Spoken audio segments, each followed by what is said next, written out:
Hello friends, आप सभी का स्वागत है इस वीडियो में। तो फ्रेंड्स बात करेंगे भारत से रिलेटेड क्रिप्टो न्यूज़ के बारे में। तो चलो फ्रेंड्स शुरू करते हैं।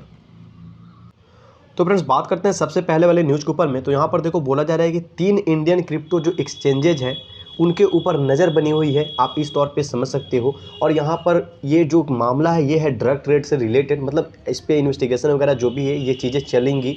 और ये जो बात करें मतलब कितने बड़े अमाउंट है, तो यहाँ पे अमाउंट आप देख सकते हो 28,000 करोड़, जो कि बहुत ही बड़ा अमाउंट होता है। तो फ्रेंड्स फटाफट से अब नीचे आते हैं। तो यहाँ पर देखो अब कुछ चीज़ें जो है थोड़ी सी डिटेल्स दी गई है कि 200 जो ट्रांजेक्शन्स हैं जो कहाँ कहाँ कंडक्ट हुए हैं, मतलब कहाँ कहाँ पर हुए हैं। तो नाइजीरिया में, केमन आइलैंड्स पे और यहाँ पे ब्रिटिश वर्जिन आइलैंड्स पे। तो यहाँ पर बताया जा रहा है FIU के द्वारा कि ये रूटेड पाए जा रहे हैं, मतलब जो एक्सचेंजेज आपको इंडिया में लोकेटेड है उनसे ये कहीं ना कहीं ताल्लुकात है, मतलब उनसे कहीं ना कहीं ये रिलेटेड पाए जाते हैं। अब FIU क्या है, तो चलो फ्रेंड्स थोड़ा सा और नीचे आएंगे और यहाँ पे चीज़ें जो है आपको यहाँ पर क्लियर होते हुए देखने को मिल जाएगी। तो फ्रेंड्स ED के बारे में तो आपको पता ही है। तो यहाँ पर देखो ED और जो इनकम टैक्स डिपार्टमेंट है अदर एजेंसीज में, इन्होंने यहाँ पर बोला कि जो डिजिटल एसेट मैनेजमेंट कंपनीज है, और यहाँ पर अब देखो फाइनेंशियल इंटेलिजेंस यूनिट जब रेज किया अलार्म, मतलब एक तरह से वार्निंग या चेतावनी समझ लो। इन्होंने बोला कि कुछ ट्रांजेक्शन्स हुए हैं जो कि इलीगल ड्रग से रिलेटेड हैं। और अगर उनकी कीमत की बात करिए, जितने 200 ट्रांजेक्शन्स करीब थे, अलग अलग जो क्षेत्र थे 3, जो इसका जिक्र हम लोग पहले ही कर चुके हैं। तो 28,000 करोड़ जो है ये बजट है।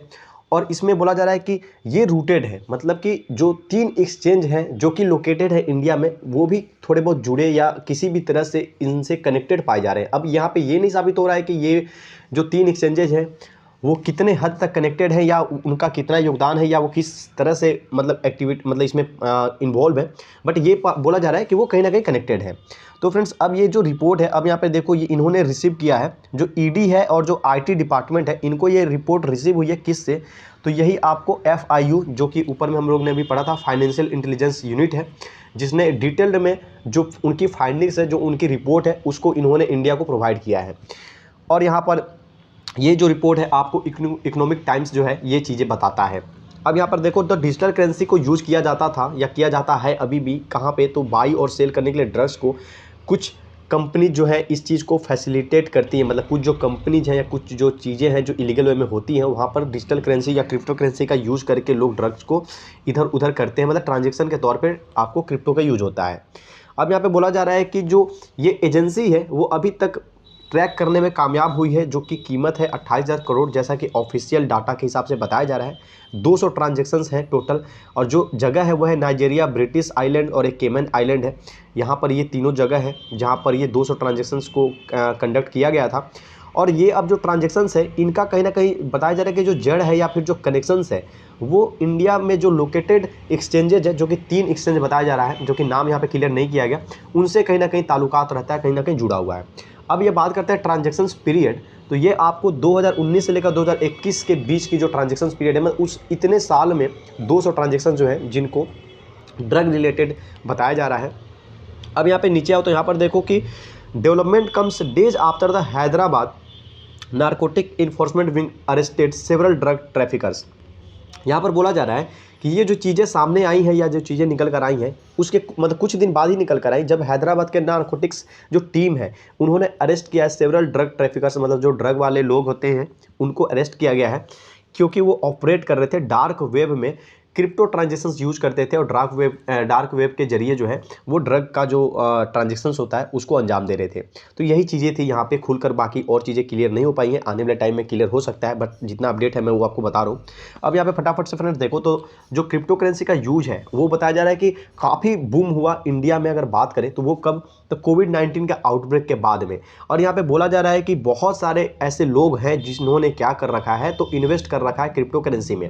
और इंडिया की बात करें तो अभी फिलहाल 7% जो हमारी पॉपुलेशन है वो डिजिटल करेंसी को ऑन करती है, मतलब उनके पोर्टफोलियो में आपको डिजिटल करेंसी देखने को मिलेगा। और यहाँ पे बोला जा रहा है जो एडॉप्शन है वर्ल्ड की अगर बात करें, मतलब वर्ल्ड में इंडिया की बात करें, तो काफ़ी तेज एडॉप्शन इंडिया में होते हुए देखने को मिली है। और जैसा कि आपको भी पता है कि लॉकडाउन के बाद ही इसमें तेज़ी देखने को मिली थी। और सिर्फ इंडिया में ही नहीं, लॉकडाउन के बाद अदर भी जो कंट्रीज हैं वहाँ पर भी क्रिप्टो का जो डेवलपमेंट मतलब एडॉप्शन था, या जो उसमें इन्वेस्टिंग करने का जो चीज़ था लोगों के लिए, ये चीज़ जो लोगों का जो रुचि होता है इसके प्रति, ये बढ़ते हुए देखने को मिला। अब यहाँ पे थोड़ा सा एक लाइन बताया जा रहा है, जो फाइनेंस मिनिस्ट्री है, जो रिजर्व बैंक ऑफ इंडिया है, इन्होंने क्या किया है, तो अपनी जो कॉन्सर्न है, जो ट्रांजेक्शन है क्रिप्टो वर्ल्ड में, उसके रिगार्डिंग अपनी चीज़ों को सामने रखा है। जैसा कि आपको पता ही है कि इंडिया भी है जो कि तैयार है वो अडॉप्ट करने के लिए, लेकिन वो चाहता है कि वो एक अकेले मतलब अडॉप्ट ना करे, वो बाकी जितने भी बड़े कंट्रीज हैं उनके साथ इसे मतलब अडॉप्ट करे, और साथ ही साथ ऐसे ही नहीं, एक रेगुलेशन के साथ। और वो रेगुलेशन कैसा हो, तो एक स्टैंडर्ड रेगुलेशन हो, मतलब कि एक ऐसा फ्रेमवर्क डिजाइन किया जाए क्रिप्टो के लिए जो कि इंडिया ही ना फॉलो करे, वो स्टैंडर्ड रेगुलेशन बन जाए जो कि इंडिया भी फॉलो करे, अदर कंट्रीज भी सेम वही रेगुलेशन फॉलो करे, जिससे कि क्या हो सके, तो जितनी खामियां हैं क्रिप्टो में उसको ज़्यादा से ज़्यादा घटाया जा सके, उसको एलिमिनेट किया जा सके, और इससे ज़्यादा से ज़्यादा हर कंट्री प्रॉफिट बना सके। और आने वाले टाइम में अगर बाय द वे कोई भी तरह की दिक्कतें जो कि आएंगी ही, क्योंकि हर चीज़ में दिक्कत आती रहती हैं और फायदा भी होते रहता है, तो उसको मिलकर, अकेले इंडिया नहीं, बाकी जितनी भी कंट्रीज है जो कि इंडिया के साथ कदम मिलाकर इसे अडॉप्ट करेगी और इसके जो रेगुलेशन होंगे स्टैंडर्ड वाले उसको साथ मिलकर अडॉप्ट करेगी, उस पर साथ में काम कर सके।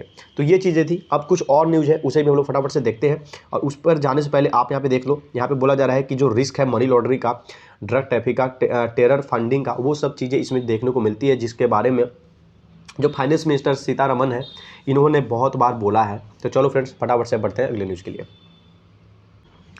तो फ्रेंड्स अब बात करेंगे हम लोग दूसरे वाले न्यूज़ के ऊपर में। तो यहाँ पर देखो बोला जा रहा है कि जो इम्पैक्ट है आपको सीबीडीसी का, किस पर, तो अपने फाइनेंशियल सिस्टम जो हमारा है इंडिया का, और जो इकोनॉमी है हमारी इंडिया की, उसके ऊपर में, तो उसी के ऊपर में थोड़ी सी अपडेट है। तो चलो फटाफट से एक बार कवर करते हैं। तो फ्रेंड्स यहाँ पर देखो बोला जा रहा है कि जिस तरह से VDA का मतलब अगर आपको नहीं पता है तो वर्चुअल डिजिटल एसेट्स, तो इसमें बहुत सारी चीज़ें आती हैं, आपको पता है। तो फ्रेंड्स यहाँ पर देखो जैसे कि क्रिप्टो करेंसी हो गया, आपको नॉन फंगिबल या गवर्नेंस टोकन, तो इसको शॉर्ट में NFT समझ लो। चलो आगे हो गया आपको गेमिंग कॉइन्स, और यहाँ पे ETC, मतलब इस तरह के और भी बहुत सारे चीज़ हैं क्रिप्टो मार्केट में। अगर आ जाओ तो एक नहीं दो नहीं, मतलब अलग अलग तरह के, अगर इनको डिवाइड करो टाइप्स में तो बहुत सारे टाइप्स हैं। तो फ्रेंड्स यहाँ पर बोला जा रहा है कि इनको अभी भी रिकॉग्नाइज नहीं किया जाता है इंडियन करेंसी और फॉरेन करेंसी के तौर पे, इन सभी चीज़ों को। अब यहाँ पे आगे बढ़े तो यहाँ पे बोला जा रहा है कि जो क्रिप्टो मार्केट एक्सप्लोजन है from 70 to 90 million users over March 2021 to 2022, the government had to take a regulatory step, कि यहाँ पर जो एक बम जैसा एक फूटा बोल दो, या फिर एक बड़े पैमाने पे जो लोगों ने इसमें रुचि दिखाना और एंट्री लेना शुरू कर दिया, एक के बाद एक काफ़ी तेज़ी से इसमें लोग आते चले गए। तो ये जो 17 से 90 मिलियन यूजर्स एक एक हो गए, मतलब कुछ समय में, एक दिन में नहीं। तो उसके बाद से ये जो पीरियड था, ये पीरियड का बताया जा रहा है, ये हो गया आपको यूजर्स, ये हो गए पीरियड 2021 से 22 के बीच में। तो गवर्नमेंट ने सोचा कि अब ये जरूरत आ चुका है कि यहाँ पर रेगुलेटरी स्टेप होना चाहिए, मतलब कि कुछ नियम कायदा कानून होना चाहिए जिसके तहत जो है चीज़ों को यहाँ पे अंजाम दिया जा सके, जो कि सबके लिए सही रहे, मतलब रिस्क फ्री हो, सेफ हो। तो फ्रेंड्स और यहाँ पर अब चीज़ों को देखेंगे, तो यहाँ पर एक काम करते हैं, थोड़ा थोड़ा मैं वीडियो पॉज करूँगा और चीज़ों को मैं देखूँगा, और जो ज़्यादा ज़रूरी दिखेगी उसे मैं क्लियर करता चलूँगा, क्योंकि डिटेल में जाएंगे ज़्यादा, बहुत बड़ा ये वीडियो हो जाएगा। तो फ्रेंड्स यहाँ पर देखो बोला जा रहा है कि जो CBDC से रिगार्डिंग में जो प्रपोजल था वो कब बनाया गया, तो आपको अक्टूबर 2021 में RBI के द्वारा दिया गया था, किसको, तो अपने भारत सरकार को। अब यहाँ पर ये जो रास्ता है, जो पाथ बना, one of the largest economics in the world, मतलब इंडिया को आप इस तौर पे देख सकते हो, क्योंकि दिन पर दिन इसकी जो इकोनॉमी है बड़ी होती जा रही है, जिसको इसकी जो वर्ल्ड में रैंकिंग है इकोनॉमिक वाइज, वो रिड्यूस होते जा रही है, धीरे धीरे ये टॉप में आते जा रहा है। तो फ्रेंड्स यहाँ पर इसको बोला जा रहा है CBDC के यूज केसेस के तौर पे। अब यहाँ पे जो सेंट्रल बैंक है उसने रिकमेंड किया RBI एक्ट 1934 को कि इसी को अमेंड किया जाएगा। अब ये डिफिनीशन में इसको समझें तो ये एक तरह सा बैंक नोट है, जो बैंक के हमारे पेपर नोट आते हैं करेंसी के, 10 के, 50 के, जो भी और बहुत सारे नोट हैं, उसी का एक ये डिजिटल फॉर्मेट है, जिसको आप इलेक्ट्रॉनिक फॉर्मेट यहाँ पे दिया गया। तो आप समझ गए चीज़ों को कि ये मनी ही है, सिर्फ ये आपको डिजिटल हो गई है। अब यहाँ पे देखो, तो अब जो इसके यूज केसेज है उसको एग्जामिन कौन कर रहा है, तो RBI कर रहा है। साथ ही साथ इसके जो वर्किंग फेज है, मतलब वर्किंग फेज करने का मतलब किस पे वर्क किया जा रहा है और किस किस फेज में इसको इम्प्लीमेंटेशन करना चाहिए, उसके लिए पूरी स्ट्रेटजी पर वो काम किया जा रहा है। किसके द्वारा, तो RBI के द्वारा, कि किस तरह से इसको इंट्रोड्यूस करना है छोटे पैमाने पे, बड़े पैमाने पे, बिना किसी दिक्कत के, और इसके ऊपर में बड़े अच्छे से काम हो रहा है। तो ये चीज़ें थी। अब यहाँ पे बोला जा रहा है कि Dutch India actually need cash alternative, कि क्या इंडिया को सच में किसी कैश अल्टरनेटिव की जरूरत है, मतलब हमारे पास ऑलरेडी आपको पेपर नोट या करेंसी तो है ही, तो इसको डिजिटल करेंसी की क्या जरूरत है। तो इसके बारे में यहाँ पर दिया गया है कुछ चीज़ें, कि शुरुआती 2023 की बात करें तो India is very own official digi rupee, कि इंडिया जो ऑफिशियली है वो डीजी रूपी मतलब लाने के पूरे मूड में ये अपना ये जो तथ्य है इसको सामने रखता है और ऐसा करेगा भी। अब Nirmala Sitharaman not only hinted at that while presenting budget 2000। अब यहाँ पे बोला जा रहा है कि जो निर्मला सीतारमन जी है जब अपनी बजट 2022 फरवरी में जब उन्होंने स्पीच दिया था या उनको इस बजट को पेश किया था तो उस टाइम इन्होंने सिर्फ और सिर्फ हिंट नहीं दिया था बल्कि चीज़ें बहुत हद तक क्लियर हो गई थी। जैसे कि उस टाइम में कुछ चीज़ें क्लियर हुई थी कि जैसे कि 30% टैक्स आपको लगेगा कहाँ पर, तो वर्चुअल डिजिटल एसेट मतलब क्रिप्टो करेंसी को साफ तौर पर समझो। उसके बाद से यहाँ पर वही सारी चीज़ें अभी अभी आपको देखने को मिल रही है जो कि ऊपर में हम लोगों ने डिस्कस किया कि 17 से 90 मिलियन यूजर्स हो गए। और ये सब कब हुआ था? मार्च 2021 से 2022 के बीच में। और यहाँ पे गवर्नमेंट को लगा कि भाई रेगुलेटरी स्टेप को लाना चाहिए।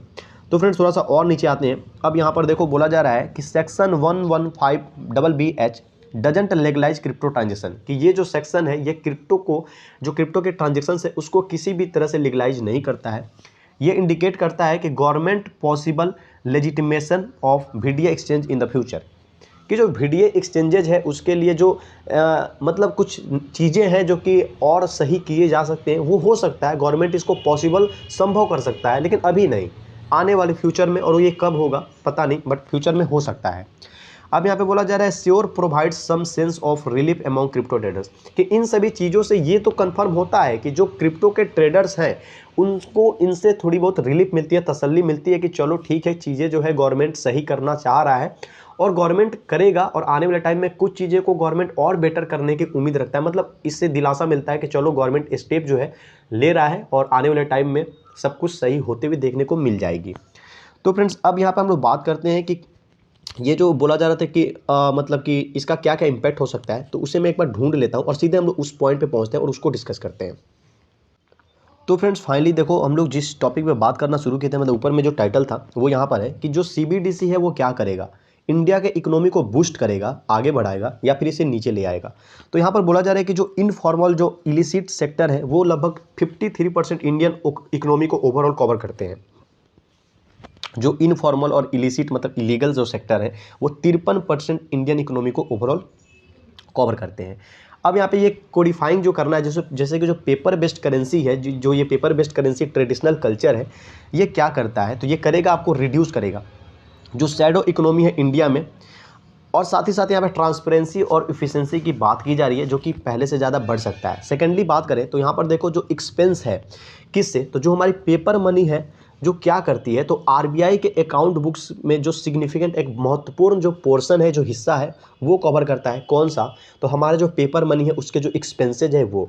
अब यहाँ पे बोला जा रहा है कि जो एक्सपेंसेज है मतलब जो फ्रेश करेंसी जो आरबीआई जो इशूज करता है, जो लॉन्च करता है, जो करेंसी हमारी बनती है उसमें कुछ खर्च आते हैं। तो यहाँ पर बोला जा रहा है कि this can be decreased with the usages of control digital currency, कि जो डिजिटल करेंसी है इसकी इफिशियंसी, ट्रांसपेरेंसी और इसके जो खर्च है मतलब इसको जो बनाने का खर्च है ये बहुत हद तक जो हमारे पेपर नोट है, पेपर करेंसी है, उन सभी चीज़ों से बहुत ही कम हो जाएगा।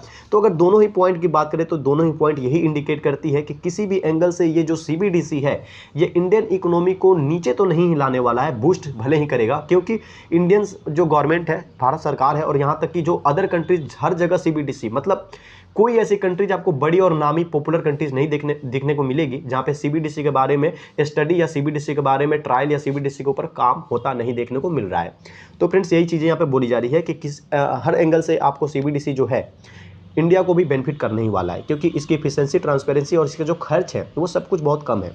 अब यहाँ पे बोला जा रहा है कि जो इंडिया है वो क्या तैयार है CBDC को नेशन वाइड पर लाने को लेकर।